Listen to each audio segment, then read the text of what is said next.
Hello student, আজকের ক্লাসে আলোচনা করব তোমাদের ফার্স্ট সামেটিভের 2 নম্বর স্কুলের গ্রুপ এ আর গ্রুপ বির কোশ্চেনগুলো নিয়ে। পেজ নম্বর 164। গ্রুপ এ তে দেখে নাও যে কোশ্চেনগুলো রয়েছে সব হচ্ছে এমসিকিউ কোশ্চেন।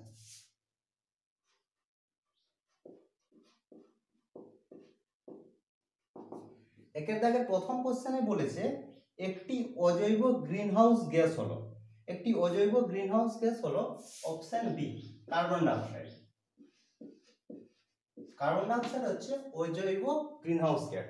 আর যদি বলতো জৈব গ্রিনহাউস গ্যাস, জৈব গ্রিনহাউস গ্যাস তখন হতো মিথেন CH4। পরের কোশ্চেন, যেটি গ্যাস অণুর গতিশীলতার প্রমাণ নয় তা হলো, এটার অ্যান্সার হবে অপশন সি গ্যাসের ফর্ম।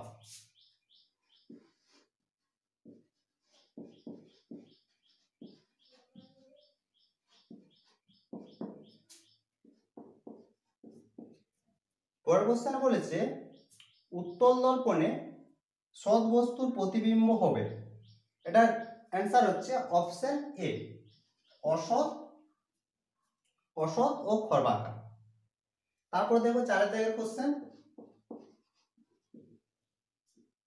4 দাগের কোশ্চেনে বলেছে প্রদত্ত কোন বর্ণের আলোর জন্য কোন মাধ্যমে প্রতিসারাঙ্ক বেশি হবে, এটার অ্যান্সারটা হচ্ছে অপশন সি নীল। এইখান থেকে যতগুলো কোশ্চেন হয় সমস্ত তোমাদের বলে দিচ্ছি। এখানে নীল বলেছে, যদি বলে সবচেয়ে বেশি প্রতিসারাঙ্ক কার, তাহলে সবচেয়ে বেশি হবে বেগুনির ক্ষেত্রে, কিন্তু অপশনে যেহেতু দিয়েছে সবুজ, হলুদ, নীল আর কমলা, তাদের মধ্যে বেশি হচ্ছে নীল। ক্রমটা তোমরা একটু দেখে নাও। প্রথমে সবচেয়ে নিচে থাকে দেখো বেনিয়া সহ কলা, তাহলে বে নি আ স হ ক লা। এইখান থেকে অনেকগুলো কোশ্চেন আছে। এটা হচ্ছে 7টা কালার। প্রিজমের মধ্য দিয়ে কোনো আলোক রশ্মি যখন যায়, প্রিজমের মধ্য দিয়ে এইভাবে বর্ণগুলো আমরা পাই। সবচেয়ে নিচে থাকে হচ্ছে বেগুনি আর সবচেয়ে উপরে থাকে হচ্ছে লাল। এখানে কি বলেছে, আলোর প্রতিসারাঙ্ক বেশি, আলোর প্রতিসারাঙ্ক সবচেয়ে বেশি হচ্ছে বেগুনি, তারপর হচ্ছে নীল। বলতে উপরের দিকে যত যায় প্রতিসারাঙ্ক তত কমে, মিউ হচ্ছে কমে। পরের কোশ্চেনে দেখো একসঙ্গে বুঝিয়ে দিচ্ছি। বলেছে যে শূন্য মাধ্যমে লাল ও বেগুনি বর্ণের আলোর বেগ যথাক্রমে vr দিয়েছে আর vb দিয়েছে। তাহলে যে 4টা অপশন দিয়েছে তার মধ্যে কোনটি সঠিক হবে, এটার অ্যান্সার হচ্ছে অপশন এ। 5 দাগেরটার অ্যান্সার হচ্ছে option A, vr greater than vb। সবগুলো তোমাদের এখানে বুঝিয়ে দিচ্ছি। বেগ, বেগ একটা একটা বলি, ল্যামডা, ভি আর হচ্ছে মিউ। কি, ল্যামডা হচ্ছে তরঙ্গ দৈর্ঘ্য, ভি হচ্ছে বেগ আর মিউ হচ্ছে প্রতিসারাঙ্ক। আমরা সম্পর্ক জানি যে V is equal two N lambda. এখন দেখো যদি ভি এর মান এন মানে হচ্ছে V equal to N lambda, N হচ্ছে কম্পাঙ্ক, কম্পাঙ্ক স্থির, তাহলে ভি প্রপোর্শনাল টু হচ্ছে ল্যামডা। এখন বেগের মান যদি বৃদ্ধি পায় তাহলে তরঙ্গ দৈর্ঘ্য বাড়বে, বা আমরা উল্টো দিক থেকে যদি বলি যার তরঙ্গ দৈর্ঘ্য বেশি তার বেগ হচ্ছে বেশি। একটা আরেকটা সম্পর্ক হচ্ছে mu is equal to C by V. এরপর দেখো যে mu is equal to C by V, C হচ্ছে কি শূন্য মাধ্যমে আলোর গতিবেগ আর ভি হচ্ছে যে কোনো মাধ্যমে। তাহলে ভি এর মানের উপর নির্ভর করছে, সি তো শূন্য মাধ্যমে সব ক্ষেত্রে সি এর মান একই থাকছে, তাহলে মিউর মান নির্ভর করছে ভি এর উপর। এখন ভি এর মান যদি বাড়ে তাহলে মিউর মান কমবে, আর ভি এর মান যদি কমে তাহলে মিউর মান বাড়বে। বোঝা গেছে নিশ্চয়? এরপর দেখো তরঙ্গ দৈর্ঘ্যর ক্ষেত্রে যত উপরের দিকে যাওয়া যাবে ল্যামডা হচ্ছে তত বাড়বে। আরেকবার বলি যে উপরের দিকে যত যাওয়া যাবে ল্যামডার মান তত বাড়বে, বলতে তরঙ্গ দৈর্ঘ্য তত বাড়বে। তাহলে সবচেয়ে বেশি তরঙ্গ দৈর্ঘ্য হচ্ছে কার? বেগুনি। আর সবচেয়ে কম হচ্ছে বেগুনি, আর সবচেয়ে বেশি হচ্ছে লালের ক্ষেত্রে। এখান থেকে তাহলে আমরা কি পাচ্ছি? ভি। একই রকম ভাবে উপরে যেহেতু ল্যামডা বাড়ছে তাহলে ভি বাড়বে, যত উপরে দিয়ে যাবে তখন তত ভি বাড়বে। ভির উপর নির্ভর করছে কি? মিউ। তাহলে ল্যামডা তরঙ্গ দৈর্ঘ্য যত বাড়ছে মিউর মান তত কমবে, তার কারণ নিচটা বড় হচ্ছে, তাহলে মিউর মান কমবে। তাহলে উপরে যদি যাওয়া যায় তখন মিউর মান কমবে। বোঝা গেছে? তাহলে এখানে যে 14 দাগের যে কোশ্চেন, 14 বলছি আবার, 4 দাগের যে কোশ্চেন ছিল যে প্রতিসারাঙ্ক বেশি, তাহলে নিচে যেটা থাকছে তার প্রতিসারাঙ্ক সবচেয়ে বেশি। এখানে যে অপশনগুলো দিয়েছে সেখানে আছে নীল, তাহলে নীলে প্রতিসারাঙ্ক বেশি। আর যদি বেগ বলতো উপরে যেগুলো আছে সেগুলোর বেগ সবসময় বেশি হয়, বেগ আর তরঙ্গ দৈর্ঘ্য। তারপর 1.6 প্রদত্ত মৌলগুলির মধ্যে কোনটি চেলকোজেন মৌল? এটার অ্যান্সার হচ্ছে সালফার। চেলকোজেন মৌলগুলি আধুনিক পর্যায় সারণীতে 16 নম্বর শ্রেণীতে অবস্থিত। 16 নম্বর শ্রেণীতে। পরের কোশ্চেন, অ্যামোনিয়াতে নিঃসঙ্গ ইলেকট্রন জোড় ও বন্ধনে অংশগ্রহণকারী ইলেকট্রন জোড়ের অনুপাত। NH3 NH3 এটা হচ্ছে ফর্মুলা। এর পারমাণবিক ক্রমাঙ্ক 7, তাহলে ইলেকট্রন বিন্যাস 2 5। তাহলে নাইট্রোজেন, হাইড্রোজেন, 3টে হাইড্রোজেন, তাহলে হাইড্রোজেন হাইড্রোজেন হাইড্রোজেন, একটা একটা ইলেকট্রন দিচ্ছে।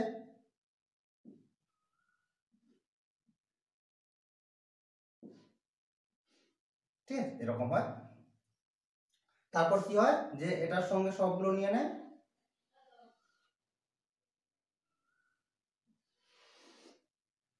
তাহলে কতগুলো বন্ধন হচ্ছে দেখো, এখান থেকে আমরা পাই N H H আর H সমযোজী বন্ধন, আর দুটো নিঃসঙ্গ ইলেকট্রন, মানে এক জোড়া নিঃসঙ্গ ইলেকট্রন থাকছে। এই যে এটা এখানে চেয়েছে দেখো যে নিঃসঙ্গ ইলেকট্রন জোড়, তাহলে 1, আর বন্ধন অংশগ্রহণের বন্ধন 3, তাহলে হচ্ছে 1:3। এটা হচ্ছে সমযোজী বন্ধন। তাহলে অপশন ডি, এটার অ্যান্সার হচ্ছে অপশন ডি। এরপর হচ্ছে গ্রুপ বি কোশ্চেন। 2 থেকে প্রথম কোশ্চেনে বলেছে শূন্যস্থান পূরণ, যে বায়ুমণ্ডলে ড্যাশ স্তর রেডিও তরঙ্গ প্রতিফলিত করে। অ্যান্সার হবে আয়নোস্ফিয়ার।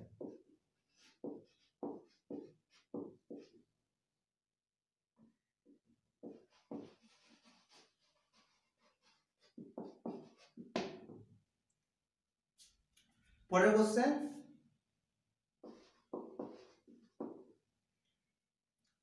নির্দিষ্ট ভরে গ্যাসের ক্ষেত্রে স্থির চাপে গ্যাসের আয়তন ভি আর পরম আয়তন বলেছে ভি আর পরম তাপমাত্রা যদি টি হয় কিভাবে পরিবর্তিত হবে, টি আর ভি কিভাবে পরিবর্তিত হবে লেখচিত্রের সাহায্যে দেখাতে হবে।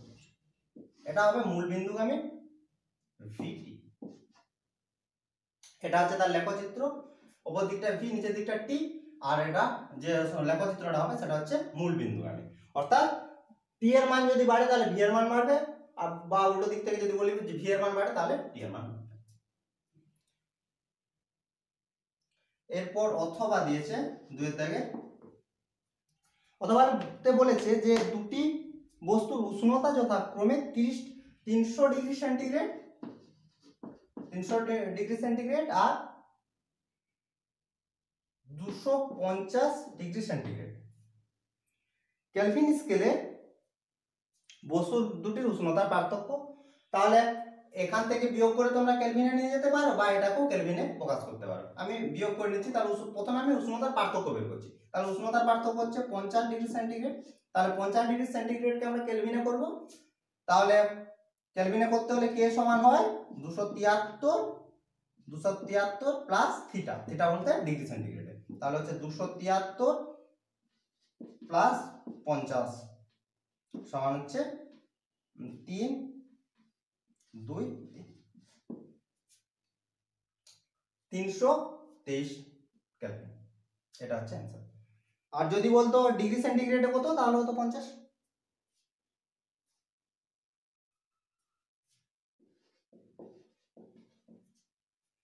পরের কোশ্চেনে বলেছে যে চার্লসের সূত্রে 1/273 ভগ্নাংশটি কি নামে পরিচিত? এটা হচ্ছে অ্যান্সার হচ্ছে আয়তন প্রসারণ গুণাঙ্ক। আয়তন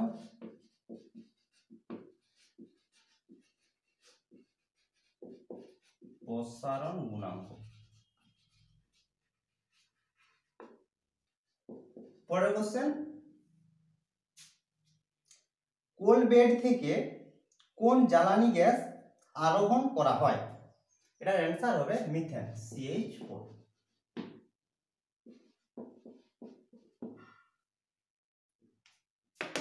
পরের কোশ্চেনে বলেছে 5 অধ্যায়ের কোশ্চেন যে সত্য মিথ্যা যে দুটি মাধ্যমের আপেক্ষিক প্রতিসারাঙ্ক আলোর বর্ণের উপর নির্ভর করে, এটা হবে সত্য।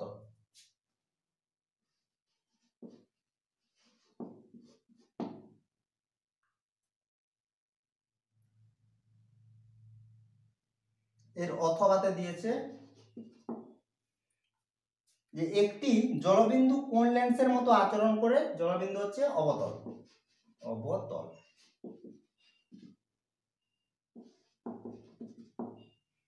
পরের কোশ্চেন, সরল ক্যামেরায় আলো প্রবেশের সময় কে নিয়ন্ত্রণ করে? অ্যান্সার হচ্ছে শাটার।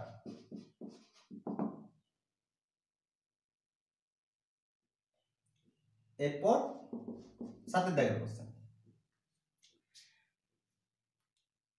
আলোর তরঙ্গ দৈর্ঘ্য ল্যামডা, তরঙ্গ দৈর্ঘ্য বলেছে ল্যামডা। বিক্ষেপিত আলোর তীব্রতা, তীব্রতা বলেছে I, I proportional to lambda to the power 4 হলে এন এর মান। এটা I proportional to 1 by lambda to the power 4 হয় সম্পর্কটা। এটা হচ্ছে রেলের সূত্র, রেলের সূত্র হয়েছে। এখান থেকে করতে হবে আর কি। এখানে দিয়েছে I proportional to lambda to the power 4, তাহলে এখান থেকে আমরা কি পাবো দেখো, আই প্রপোর্শনাল টু উপরে উঠলে টু দি পাওয়ার -4, এই দুটো যদি সমান করি তাহলে ভুল বললাম, এটা I proportional to 1 by lambda to the power n, এটা হচ্ছে রেলের সূত্র। তাহলে হবে -n। অতএব এই দুটো যদি এখন আমরা সমান করি তাহলে পাচ্ছি -n ইকুয়াল টু হচ্ছে 4 বা n ইকুয়াল টু হচ্ছে -4। এটাই অ্যান্সার। n এর মান চেয়েছে, তাহলে n সমান হচ্ছে -4। বুঝা গেছে? এটা হচ্ছে রেলের সূত্র, I proportional to 1 by lambda to the power n।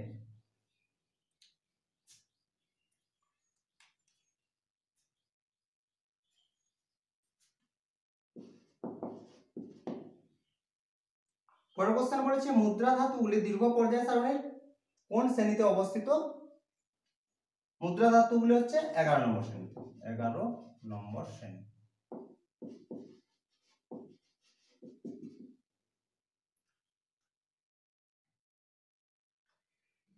তারপর অথবা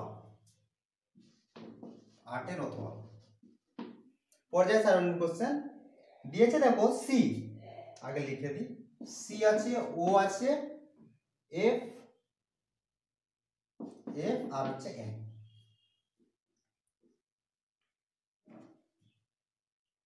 বলেছে তড়িৎ ঋণাত্মকতা অনুযায়ী সাজাতে হবে। ক্রম হ্রাসমান বলতে, ক্রম হ্রাসমান বলতে হচ্ছে বড় থেকে ছোট, ক্রম হ্রাসমান। তাহলে আমাদের জানতে হবে পারমাণবিক ক্রমাঙ্ক, তারপর আমরা সাজাবো, তারপর আমরা করব। তাহলে দেখো কার্বনের হচ্ছে কত 6, অক্সিজেনের 8, নাইট্রোজেন 7 আর ফ্লোরিনের হচ্ছে 9। এটাকে যদি আমরা সাজাই তাহলে প্রথমে পাচ্ছি 6 বলতে কার্বন, তারপর হচ্ছে নাইট্রোজেন, তারপর হচ্ছে অক্সিজেন, তারপর হচ্ছে ফ্লোরিন, এইভাবে। এরপর দেখো যে তড়িৎ ঋণাত্মকতা কিসের উপর নির্ভর করে। বাম থেকে যখন ডান দিকে যায় তখন লিখি, এখানে লিখছি বাম থেকে যখন ডান দিকে যাচ্ছে ডান, তখন তড়িৎ ঋণাত্মকতা হচ্ছে বাড়ে। বোঝা গেছে? আরেকবার বলছি যে তড়িৎ ঋণাত্মকতার ক্ষেত্রে পর্যায় সারণীর বাম থেকে যদি ডান দিকে যাওয়া হয় তাহলে তড়িৎ ঋণাত্মকতা বাড়ে, আর নিচ থেকে যখন উপরে আসা হয়, মানে উপর থেকে যখন নিচে আসা হয় তখন হচ্ছে কমে। বোঝা গেছে? এটা এখন আর দেখো তোমাদের কোনো সমস্যা হবে না। তাহলে বাম থেকে ডান দিকে তাহলে সবচেয়ে বেশি তড়িৎ ঋণাত্মকতা দেখা যায় এফ এর মধ্যে, তারপর হচ্ছে ও, তারপরে এন, তারপর হচ্ছে সি। তাহলে বলেছে ও এখানে আবার একটা দেওয়া আছে, বি দেওয়া আছে, বি নাইট্রোজেনের পরে ছিল বি এর হচ্ছে কত 4, তাহলে 4টা আগে হবে বি। তাহলে বাম থেকে ডান দিয়ে গেলে বাই, তাহলে বলেছে কি দেখে নাও কিটা দিয়েছে যেন, যে ক্রমহ্রাসমান। তাহলে সবচেয়ে বেশি ডান দিকে যেটি রয়েছে তাহলে এফ এর সবচেয়ে বেশি, তাহলে এফ গ্রেটার দেন, তারপর হচ্ছে O greater than, N greater than হচ্ছে সি গ্রেটার দেন হচ্ছে। বোঝা গেছে? তাহলে এটা হচ্ছে ক্রমহ্রাসমান, সবচেয়ে বেশি, তারপরে ও, তারপরে এন, তারপরে সি, তারপরে হচ্ছে ডি। এটা হচ্ছে অ্যান্সার।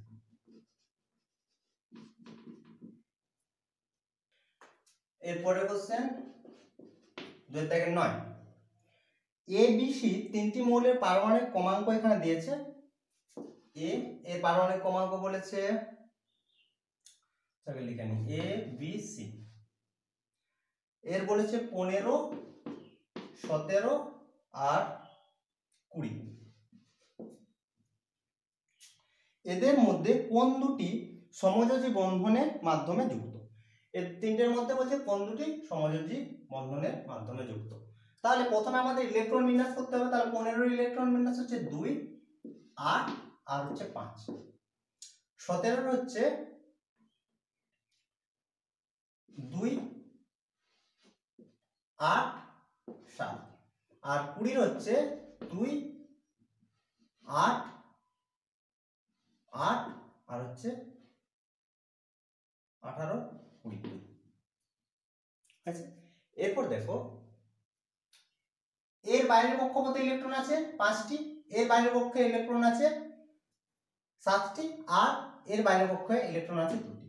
এখানে বলেছে সমযোজী বন্ধন। সমযোজী বন্ধন বলতে কি, যে দুটি মৌলই ইলেকট্রন প্রদান করে একটা ইলেকট্রন জোড় গঠন করে, সেই ইলেকট্রন জোড়কে দুটোই ব্যবহার করে অষ্টক পূর্তি নিয়ম ফিল আপ করে। তাহলে এখানে দেখতে হবে যে কোন দুটি মৌল পরস্পরকে ইলেকট্রন প্রদান করে ইলেকট্রন জোড় গঠন করছে। এখানে শেষের কক্ষপথে আছে দেখো 5টি আর এখানে আছে 7টি। এখানে তাহলে একটা যদি আমরা ইলেকট্রন দিয়ে দিই তাহলে অষ্টক নিয়ম পূর্তি হচ্ছে। তাহলে দেখো ইলেকট্রন বিন্যাসটা করি, এ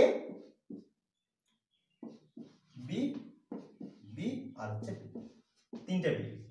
তার কারণ এখানে দেখো 5 আছে, আর যদি 3টে দিই তাহলে 8 হচ্ছে। তাহলে 1, 2, 3টে আর উপরে রাখছি 2। এর বাইরের কক্ষপথে 7টা, তাহলে 7টার মধ্যে 1, 2, 3, 4, 5, 6, 7, 1, 2, 3, 4, 5, 6, 7, 1, 2, 3, 4, 5, 6, 7।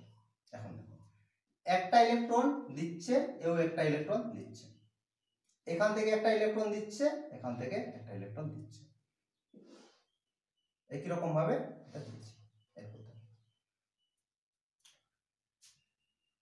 এইখানে দুটো ইলেকট্রন, তাহলে সমযোজী বন্ধন। এখান থেকে আমি রাউন্ড করা শুরু করি।